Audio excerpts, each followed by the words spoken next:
আশা করি আপনারা সবাই অনেক ভালো আছেন। আপনারা কি বস্তায় আদা চাষ করতে চান? আপনারা কি জানতে চান কিভাবে খুব কম খরচে বস্তায় আদা চাষ করা যায়?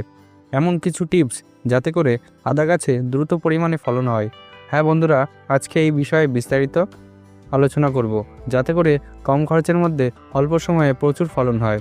এছাড়াও আদা চাষের এমন কিছু টিপস দেব যাতে করে অঙ্কুরোদ্গম দ্রুত হবে এবং অল্প সময়ের মধ্যে প্রচুর আদা তুলতে পারবেন। তো চলুন বন্ধুরা, শুরু করা যাক।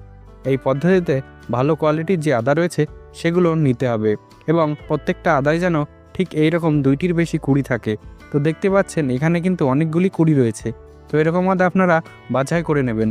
সেক্ষেত্রে কিন্তু আপনারা এই পদ্ধতিতে পুরো আদাটি ব্যবহার করতে পারবেন না, শুধু এই কুড়িটাই ব্যবহার করতে পারবেন।